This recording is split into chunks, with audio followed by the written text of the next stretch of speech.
Good morning guys. एक बार फिर से स्वागत है आपका वीएस क्लासेस के यूट्यूब चैनल पर। हम लोक देवता पढ़ रहे थे। लोक देवता में हमने 5 पीर, जो मारवाड़ के 5 पीर हैं, उनको लिया था और उनकी ट्रिक ली थी हमने गोपा मेहरा। क्या ट्रिक ली थी? गोपा मेहरा। उसमें हमने गो से गोगा जी पढ़ लिया था। आज बारी है पा से पाबू जी की। किसकी बारी है? पा से पाबू जी की। गो से गोपा मेहरा हमने पढ़ लिया था। गो से गोगा जी हमने पढ़ लिया था। पा से आज किसकी बारी है? पाबू जी की। तो पाबू जी के बारे में अगर हम बात करें तो पाबू जी जो थे, पाबू जी राठौड़ वंश से संबंधित थे। किससे संबंधित थे? राठौड़ वंश से। अब अगर हम पाबू जी के जन्म के बारे में बात करें कि पाबू जी का जन्म कब हुआ और कहाँ हुआ, तो पाबू जी का जो जन्म है ये 1239 ईस्वी चैत्र अमावस्या के दिन, चैत्र अमावस्या को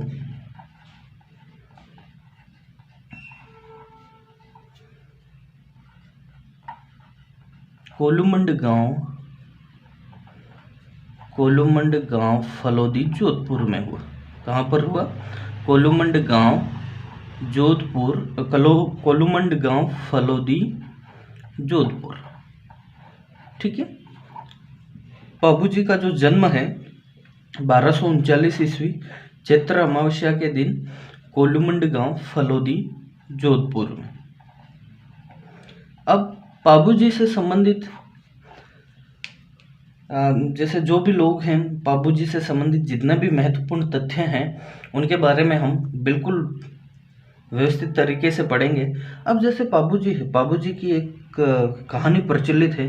कहा जाता है कि पाबू जी जब विवाह के लिए जा रहे थे, सूरजमल सोढ़ा की पुत्री, अमरकोट के राजा थे सूरजमल सोढ़ा, उनकी पुत्री थी सुप्यार दे, उनसे विवाह के लिए जा रहे थे। तो इनके पास घोड़ा नहीं था, यानी कि घोड़ी नहीं थी।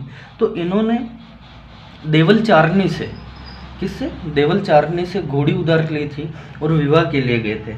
लेकिन जब विवाह कर रहे थे, यानी कि विवाह के समय जब इनके फेरे चल रहे थे, 3.5 फेरे हो चुके थे, उस समय क्या हुआ कि देवल चारनी का संदेशा आता है कि देवल चारनी की जो गाय है वो जायल नागौर नरेश जिंदराव खींची ले गया है। तो उस देवल चारनी से किए वादे के लिए, यानी देवल चारनी से जब पाबूजी घोड़ी ले जा रहे थे तो देवल चारनी देने से इनकार कर रही थी। लेकिन पाबूजी ने उनसे वादा किया था देवल चारनी से कि आपसे संबंधित आपकी कोई भी प्रॉब्लम होगी, मैं आप जब चाहें तब उपस्थित हो जाऊंगा, लेकिन एक बार मुझे आपकी घोड़ी दे दीजिए।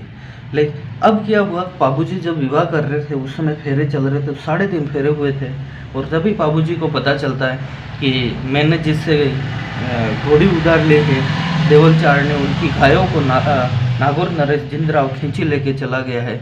तो वो 3.5 फेरे छोड़ के 3.5 फेरे करने के बाद ही वो वहाँ से देवल चारनी की गायों को बचाने के लिए चले जाते हैं। तो इस तरीके से इनसे संबंधित कहानी प्रचलित है, जो हम बिल्कुल या मैं बताता भी रहूँगा। अब जैसे पाबू जी की राठौड़ का जो जन्म है ये 1239 ईस्वी चैत्र अमावस्या को कोलूमंड फलोदी जोधपुर में हुआ। अब इनके पिता का नाम है धांधड़ जी। पिता कौन थे? धांधड़ जी। माता जो थी इनकी, माता का नाम था कमला दे।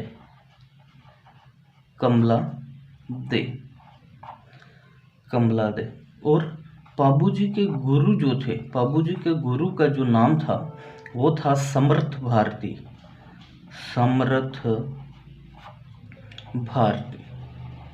ये पाबूजी के गुरु थे।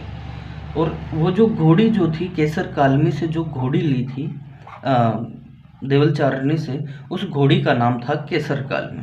क्या नाम था? केसर कालमी, यानी कि बाबूजी की घोड़ी का क्या नाम था? केसर कालमी। और इस घोड़ी का नाम था, इस घोड़ी का रंग जो था वो काला था। कैसा था? काला था।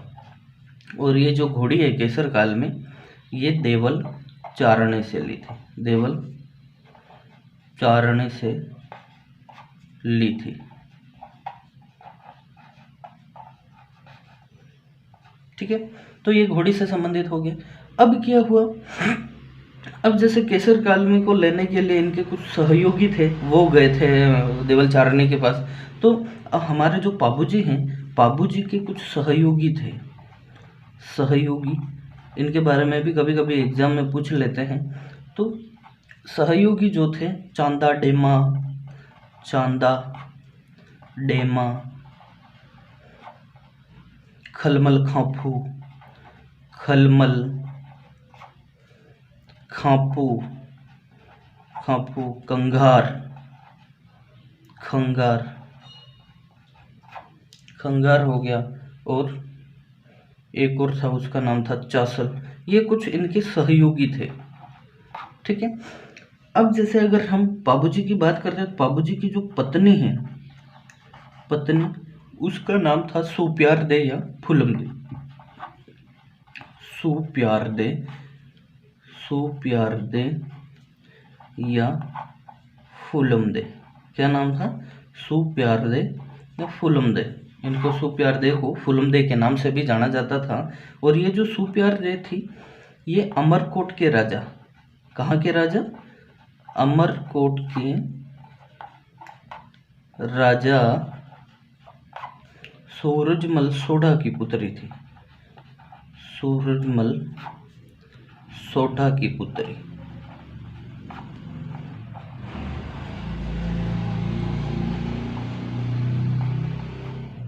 जो सुप्यार दे थी या फुलम दे थी, वो सूरजमल सोढ़ा के पुत्री थी, कहाँ के? अमरकोट के राजा। ठीक है, अब जैसे बाबूजी हैं, ये राठौड़ वंश से संबंधित हैं। तो इनके जो पुजारी हैं, बाबूजी के जो पुजारी हैं, वो राठौड़ वंश के राठौड़ होते हैं। ठीक है, फिर अगर हम बात करें तो बाबूजी के बारे में कहा जाता है कि राजस्थान में सर्वप्रथम ऊंट लाने का श्रेय जो है, ये बाबूजी को जाता है। तो इनके बाबूजी के जो ऊंट थे, बाबूजी के ऊंट की जो देखभाल, के ऊंट की देखभाल जो कर रहे थे, देखभाल, उनका नाम था हड़मल रायका। क्या नाम था? हड़मल रायका। ये बाबूजी के जो ऊंटों की देखभाल करते थे, बाबूजी सर्वप्रथम, यहाँ लिख देता हूं मैं, सर्वप्रथम ऊंट लाने का श्रेय, ऊंट या फिर क्या कहते हैं उसको, मांड या भांड, सर्वप्रथम ऊंट या इसके बच्चा जो होता है उसको सांड कहते हैं। ठीक है, सॉरी, सांड, सांड, मांड नहीं कहते, सांड कहते हैं। सर्वप्रथम ऊंट या सांड लाने का श्रेय किसको है? तो बाबूजी को। ठीक है, तो ये बाबूजी से संबंधित मेन जो इम्पोर्टेंट जो चीजें हैं। अब बाबूजी के जो मंदिर हैं, बाबूजी के जो मंदिर हैं, उन मंदिरों को मंड कहा जाता है। क्या कहा जाता है? मंड कहा जाता है। बाबूजी के जो मंदिर हैं उनको मंड कहा जाता है। फिर अगर हम बात करें बाबूजी के उपनाम, तो सबसे इम्पोर्टेंट उपनाम के बारे में यही देखते हैं।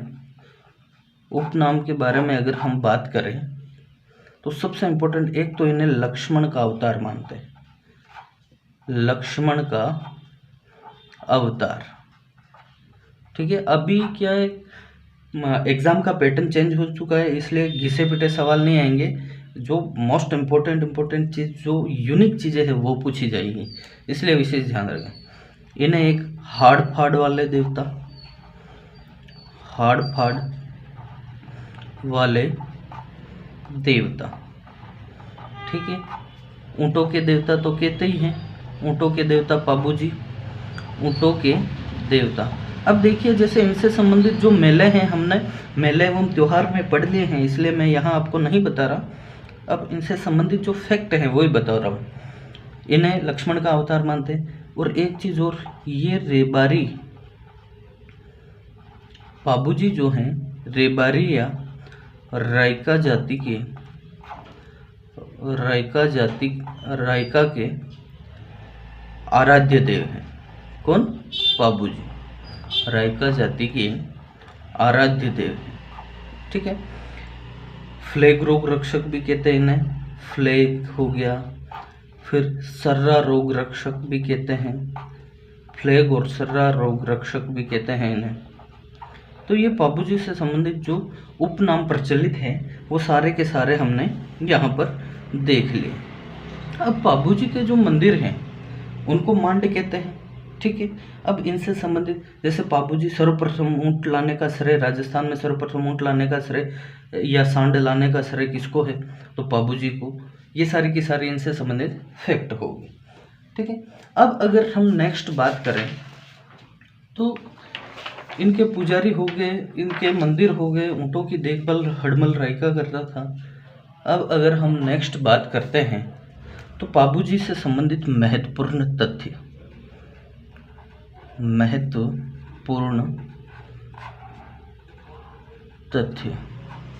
सबसे पहले तो पाबूजी ने विवाह में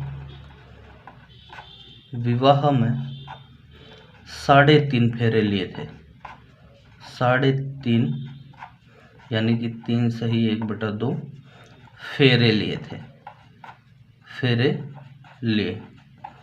इसलिए जो रायका और रेबारी जाति के लोग हैं वो भी 3.5 फेरे ही लेते हैं। ठीक है। विवाह में 3.5 फेरे लिए थे किसने? पाबूजी ने। ठीक है। एक चीज़ और है, जैसे ऊँट है ना, ऊँटों के जो अगर ऊँट बीमार हो जाते हैं तो पाबूजी की फड़ का वाचन किया जाता है। पाबूजी की फड़ का वाचन। ठीक है। कब किया जाता है? ऊँट के बीमार होने पर। ऊँट बीमार होने पर,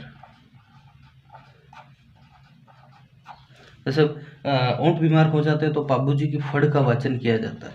ठीक है। अब फड़ क्या होता है? जैसे कपड़े पर या किसी पर किसी देवता, लोक पुरुष या महापुरुष से संबंधित उससे संबंधित जितने भी जानकारी उसके ऊपर लिखी हुई होती वो फड़ होती है। ठीक है। तो ऊँट के बीमार होने पर पाबूजी की फड़ का वाचन किया जाता है। ठीक है। अब ये जो फड़ का वाचन है ये नायक जाति का भोपा करता है। नायक जाति का भोपा। ठीक है।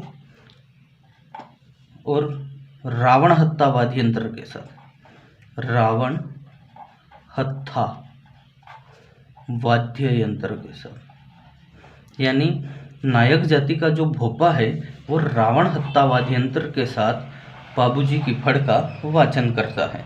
ठीक है। पाबूजी की फड़ जो है सबसे लोकप्रिय फड़ है। सबसे लोकप्रिय फड़ है। पाबूजी की जो फड़ है ये सबसे लोकप्रिय फड़ है। ठीक है। मेहर जाति के जो मुसलमान हैं, मेहर जाति के मुसलमान हैं वो पाबूजी को पीर मानते हैं। क्या मानते हैं? पीर मानते हैं। ठीक है। अब एक चीज़ और ध्यान रखना, मैंने वहाँ पर रेबारी जाति के लोग बताए थे, तो रेबारी प्लस थोरी जाति के जो लोग हैं ये पाबूजी के पावड़े का वाचन कर रहे हैं। ठीक है। पाबूजी के पावड़े का वाचन करते हैं। किस वाद्य यंत्र के साथ करते हैं? माटे या माठ वाद्य यंत्र के साथ पाबूजी के पावड़े का वाचन रेबारी या थोरी जाति के लोग करते हैं। तो ये मुख्य इम्पोर्टेंट इनसे संबंधित जो भी बात है वो हो गई। और एक चीज़ और ध्यान रखना, पाबूजी के जो उपासक है, पाबूजी यानी कि पाबूजी को जो मानने वाले हैं, पाबूजी के उपासक। थाली नृत्य करते हैं। कौन सा नृत्य करते हैं? थाली नृत्य करते हैं। ठीक है, बाबूजी के जो उपासक हैं वो थाली नृत्य करते हैं। अब अगर हम बात करें, अब बाबूजी से संबंधित कुछ महत्वपूर्ण ग्रंथ हैं और उनके जो रचयिता हैं उनके बारे में यहाँ बात कर लेते हैं। ग्रंथ, ठीक है, और रचयिता इधर लिख देता हूँ।